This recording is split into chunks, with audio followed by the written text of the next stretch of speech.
Don't move your leg till I finish dressing your wound. ඔයාගේ තුවාලෙට බේත් දාලා ඉවරනකම් කකුල හොල්ලන්න එපා. Special verbs and their usages.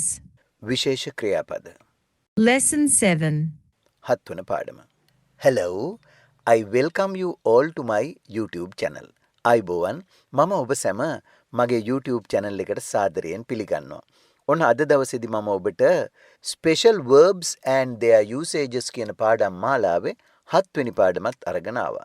අද පාඩමෙන් අපි ඉගෙන ගන්න යන්නේ move, M-O-V-E, move කියන වචනේ යෙදෙන විශේෂ අවස්ථා 10ක්. හොඳයි. ඉතින් අදත් වෙනදා වගේම ඔබ තාමත් මගේ channel එක subscribe කරලා නැත්නම් දැන්මම subscribe කරලා පාඩම අවසන් වෙනකම් බලලා මේ move කියන වචනේ යෙදෙන මේ විශේෂ ක්‍රියාපදයේ යෙදෙන තවත් අවස්ථා 10ක් හොඳින් ඉගෙනගෙන ඔබේ දැනුමට එකතු කරගෙන භාවිත කරන්න උත්සාහ ගන්න. Welcome to Jayatissa Athaudahetti YouTube channel.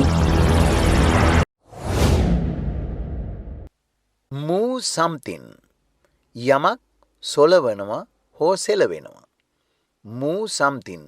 මොකක් හරි දෙයක් එහා මෙහා කරනවා, සොලවනවා හෝ සෙලවෙනවා කියන්නේ අපි move කියන වචනේ යොදා ගන්නවා. බලන්න මේ උදාහරණය දෙස. Don't move your leg till I finish dressing your wound. Don't move your leg till I finish dressing your wound. මම ඔබේ තුවාලයට බෙහෙත් දමා ඉවර වෙන තෙක් කකුල හොලවන්න එපා. Don't move your leg till I finish dressing your wound. Don't කියන්නේ එපා කියන්නනේ. Don't move හොල්ලන්න එපා your leg ඔයයි කකුල. till කියන්නේ තුරු කියලා කියන්න. යමක් කරන තුරු කියන්න අපි යොදා ගන්නවා till කියන වචනය. I finish මම ඉවර කරනවා. till I finish කියන්නේ මම අවසන් කරන තුරු dressing dress කියන්නේ බෙහෙත් දාලා ඒ බඳිනවට කියන්නේ dress කියලා. dressing your wound wound කියන්නේ තුවාලය. හොඳයි. දැන් ඔබට පැහැදිලිවම තේරුම් ගන්න පුළුවන් වුණා වචනෙන් වචනය. නැවත වතාවක් සවන් දෙන්න මේ වාක්‍යයට. Don't move your leg till I finish dressing your wound. I think I've got a stiff shoulder. I can't move it. I think I've got a stiff shoulder. I can't move it. මං හිතන්නේ මගේ උරහිසේ ඇවිලිල්ලක් තියෙනවා වගේ. මට ඒක එහාට මෙහාට කරන්න බෑ.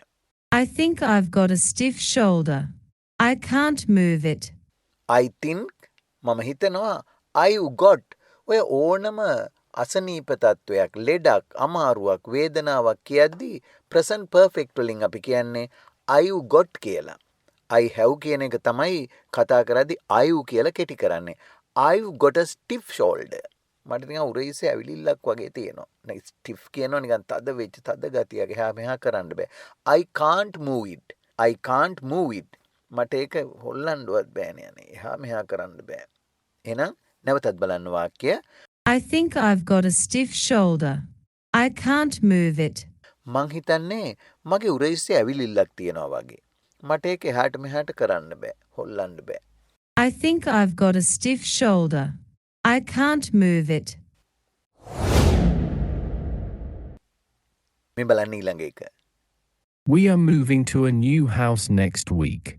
We are moving to a new house next week. Move to a house කියලා කියන්නේ අලුත් ගේකට පදිංචියට යනවට අපි කියන්නේ move කියලා. move යම්කිසි හිටපු තැනින් එතන අත්හැරලා වෙන කොහේ හරි පදිංචියට යනවට අලුත් නිවසකට, අලුත් තැනකට, අලුත් නගරයකට අපි කියනවා move කියලා. ඒ වචනයමයි භාවිත කරන්නේ. move to a house නිවසක පදිංචියට යනවා. Now look at this sentence. දැන් බලන්න මේ වාක්‍ය දිහා. We are moving to a new house next week. We are moving to a new house next week. ලබන සතිය අපි අලුත් ගේකට යනවා. We are moving to a new house next week. ලබන සතිය අපි අලුත් ගේකට යනවා. We are moving to a new house next week. We are moving to a new house next week. මේ බලන්න ඊළඟ වාක්‍යය. The terrorists have moved out of this area. The terrorists have moved out of this area. Move out of a place කියලා කියන්නේ ස්ථානයකින් ඉවත්ව යනවට. කොහේ හරි තැනකින් ඉවත් වෙලා යනවට කියනවා move out of a place. Move out of a place කියලා. බලන්න වාක්‍යය. The terrorists have moved out of this area. The terrorists have moved out of this area. The terrorists කියන්නේ ත්‍රස්තවාදීන්. Have moved out. පිට වෙලා ගිහිල්ලා තියෙනවා of this area. මේ ප්‍රදේශයෙන් එළියට ඉවතට කියන එකයි. The terrorists ත්‍රස්තවාදීන් have moved ස්ථානයෙන් ඉවත් වෙලා තියෙනවා out of this area. මේ ස්ථානයෙන් මේ ප්‍රදේශයෙන්. එමනම් ත්‍රස්තවාදීන් මේ ප්‍රදේශයෙන් ඉවත්ව ගොස් ඇත. The terrorists have moved out of this area. මේ බලන්න ඊළඟ එක. Can you move a bit forward, please? Can you move a bit forward please? කරුණාකරලා ඔයාලට පුළුවන් ද ටිකක් ඉස්සරහට යන්න? Can you move a bit forward, please? දැන් අපි පොලිමක ඉන්නවා. එහෙම නැත්නම් කොහේ හරි තැනක ඉන්නේ නැද්දි අපිට ඉස්සරහින් ඉන්න එක්කෙනාට කියනවා කරුණාකරලා චුට්ටක් ඉස්සරහට යන්න. Move forward. Move forward. ඉදිරියට යනවා. Can you move a bit forward? A bit කියන්නේ ටිකක් කියලා කියන්නේ. Can පුළුවන්ද? You ඔයාට move a bit ටිකක් ඉස්සරහට යන්න. Forward කියන්නේ ඉදිරියට. Move a bit forward. ටිකක් ඉස්සරහට. Please. කරුණාකරලා ඔයාට ටිකක් ඉස්සරහට යන්න පුළුවන්ද? Can you move a bit forward, please? මේ බලන්න ඊළඟ එක. He moved that the meeting be adjourned. move something කියලා කියනවා ඔය යම් කිසි රැස්වීමකදී වගේ දෙයකදී යම් යෝජනාවක් කරනවට කියනවා move something කියලා. move කියන එකත් එක්කලා ඒ යෝජනාව මොකක්ද කියලා කියනවා. එතකොට බලන්න වාක්‍යය. He moved that the meeting be adjourned. රැස්වීම කල් දමන්නේයි ඔහු යෝජනා කළේය. He moved that the meeting be adjourned. He moved ඔහු යෝජනා කළා. That බව මොන බවද? The meeting be adjourned. රැස්වීම කල් දමන්න කියන එක ඔහු යෝජනා කළා. නැවතත් සවන් දෙන්න වාක්‍යයට. He moved that the meeting be adjourned. ඊළඟ වාක්‍යය. We were moved by the pathetic sight. Be moved by something. Be moved by something කියන්නේ යම් දෙයකින් සිත සැලෙනවා. හිත සසල වෙනවා. එතකොට අපි ඉතින් ගන්නවා move කියන වචනෙම. මේ බලන්න මේව පොතපත කියවද්දි, කතා කරද්දි, කතා ඇහෙද්දි ඔබට මේ වචන ඇහුනොත් මේ විදිහට එදිලා තියෙනවා තේරුම් ගන්න උත්සාහ කරන්න. හොඳයි බලන්න. We were moved by the pathetic sight. We were moved by the pathetic sight. We were moved by the pathetic sight. ශෝකානුකූල දර්ශනයෙන් අප සසල වීමු. We were moved by the pathetic sight. ඊටාම දුක්ඛිත ශෝකානුකූල දර්ශනයකින් අපේ හිත සසල වුණා. ඉතින් කියන්නේ කොහොමද? We were moved by the pathetic sight. We were moved කියන්නේ අපේ හිත නිකන් සසල වුණා by යම් දෙයකින්. මොකද්ද? By the pathetic sight. Pathetic sight කියන්නේ ශෝකානුකූල දර්ශනයකින්. sight එකක් කියන්නේ දර්ශනයක්. pathetic කියන්නේ ශෝකය ගෙන දෙන. එහෙමනම් we were moved by the pathetic sight. ශෝකානුකූල දර්ශනයෙන් අප සසල වීමු. We were moved by the pathetic sight. මේ බලන්න ඊළඟ එක. Move somebody to a place. Move somebody to a place. කෙනෙක් තැනකට ගෙනියනවා. Move කියන්නේ ගෙනියනවා somebody යම් කෙනෙක් to a place යම් ස්ථානයකට. Listen to the sentence. All the injured were moved to the nearest hospital. All the injured were moved to the nearest hospital. තුවාලලත් සියල්ල ළඟම ඇති රෝහලට ගෙන යන ලදී. All the injured were moved to the nearest hospital. තුවාල වෙච්ච හැම කෙනාම ළඟම තිබිච්ච රෝහලකට අරන් ගියා. එතකොට all the injured were moved to the nearest hospital. තුවාලලත් සියල්ලම ළඟම ඇති රෝහලට ගෙන යන ලදී. All the injured were moved to the nearest hospital. all the injured කියන්නේ තුවාල ලැබපු සියලුම අය. මෙතන injured කියන්නේ තුවාල ලැබු කියන විශේෂණ පදය. ඉතින් විශේෂණ පදවලට සමහර ඒවාට මුලින් ද දාපුවාම ඒ එහෙම වෙච්ච අය කියලා කියවෙනවා. ඒක විශේෂ ව්‍යාකරණ නීතිය. all කියන්නේ සියලුම, the injured තුවාල ලැබපු අය. ඊළඟට තියෙන්නේ passive voice ක්‍රියාව were moved. own way වෙන තැනකට ගෙනිච්චේ. අර තුවාල ලැබපු අයව. ඒක නිසා be verb එකක් එක්කලා past participle ස්වරූපය යොදා ගන්න. එහෙනම් all the injured තුවාල ලැබූ සියල්ලන්ම were moved ගෙන යනු ලැබුවා to the nearest hospital ළඟම තිබිච්ච රෝහලට. to the nearest hospital ළඟම තිබූ රෝහලට. All the injured were moved to the nearest hospital. හොඳයි. මං හිතනවා ඔබ ඒකත් තේරුම් ගත්ත කියලා. අපි යමු ඊළඟ එකට.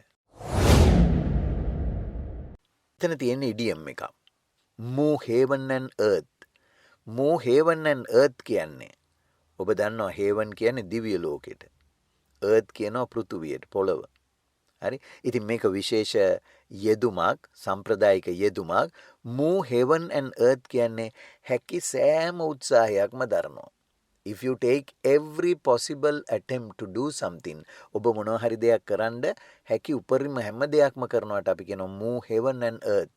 ඔය සිංහලේ කියන්නේ මම ලෝකෙ පෙරලලා හරි මේක කරන්න උත්සාහ කරනවා කියලා.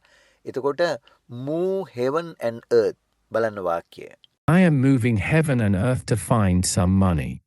I'm moving heaven and earth to find some money. මම හැම උත්සාහයක්ම දරන්නේ සල්ලි ටිකක් හොයාගන්න. I am moving heaven and earth to find some money. මට සල්ලි ටිකක් හොයාගන්න පුළුවන් හැම උත්සාහයක් මම දරමින් ඉන්නේ. හොඳයි. දැන් නැවත වතාවක් වාක්‍ය දෙස බලන්න. I am moving heaven and earth to find some money. මම හැම උත්සාහයක්ම දරන්නේ සල්ලි ටිකක් සොයාගන්න. I am moving heaven and earth. ඒ කියන්නේ මම හැකි හැම දෙයක්ම කරන ලෝකෙ පෙරලා හරි to find some money සල්ලි ටිකක් හොයාගන්න ඒ හැකි හැම උත්සාහයක්ම දරනවා කියන එකයි මේ move කියන වචනේ යෙදෙන මේ heaven and earth සමග යෙදලා තියෙන idiom එකේ අදහස. මොන විදිහකින් හරි මොන හැම දෙයක්ම කරනවා මං සල්ලි ටිකක් හොයාගන්න කියන එක. I am moving heaven and earth to find some money. හොඳයි බලන්න ඊළඟ එක. move out. move out කියන්නේ තැනකින් පිට වෙලා යනවා. move out කියන්නේ තැනකින් පිට වෙලා යනවා. බලන්න වාක්‍යය. We couldn't pay the rent for the house, so we had to move out. We couldn't pay the rent for the house, so we had to move out. අපට ගෙයට කුලී ගෙවීමට නොහැකි විය. ඒ නිසා අපිට පිට වී යාමට සිදු වුණා. ගෙයින් පිට වෙලා යන්න වුණා. We couldn't pay the rent for the house, so we had to move out. එහෙනම් බලන්න මෙහි ව්‍යාකරණ සහ මේ වචන යෙදිලා තියෙන ආකාරය. we අපිට couldn't pay කියන්නේ ගෙවන්න බැරි වුණා. we couldn't pay අපිට ගෙවන්න බැරි වුණා the rent කියන්නේ කුලිය. ඒතර ඒ කුලිය සම්බන්ධ කරන මොකේ කුලියද? for the house නිවස සඳහා වූ කුලිය. we couldn't pay the rent for the house අපිට බැරි වුණා ගෙවන්න නිවස සඳහා වූ කුලිය. so එබැවින් එම නිසා we had to move out අපිට සිද්ධ වුණා පිට වෙලා යන්න. ඒ කියන්නේ ගෙදරින් ඉතින් we had to move out. we අපිට had to සිද්ධ වුණා move out පිට වෙලා යන්නට. We couldn't pay the rent for the house, so we had to move out. හොඳයි. ඉතින් එහෙමනම් ඔන්න අද දවසේ අපි ඉගෙන ගත්තේ move කියන ක්‍රියාපදයේ යෙදෙන විශේෂ අවස්ථා ගණනාවක්. ඉතින් මේ වචනේ යෙදෙන විශේෂ අවස්ථා ටිකත් ඔබේ දැනුමට එකතු කරගන්න, ඒ වගේම ඒවා දෛනිකව භාවිත කරන්න උත්සාහ කරන්න. ඒ වගේම අදත් සමුගන්න මොහොතේ මම ඔබෙන් ඉල්ලා සිටිනවා ඔබ තාමත් මගේ channel එක subscribe කරලා නැත්නම් දැම්මම subscribe කරලා like එකකුත් දාලා මේ පාඩම් ඔබේ යහළු යෙහෙලියෝ සමග share කරගන්න අතරම මේ පාඩම් පිළිබඳ ඔබේ අදහස් උදහස් යෝජනා ඒ වගේම චෝදනා වුණත් තිබෙනවා නම් පහළ comments වල දාන්නත් අමතක කරන්න එපා. හොඳයි. ආයෙත් මේ වගේ විශේෂ ක්‍රියාපදයක් අරගෙන ඔබ හමුවට එන බලාපොරොත්තුෙන් අදට ඔබෙන් සමුගන්නවා. Goodbye and good luck.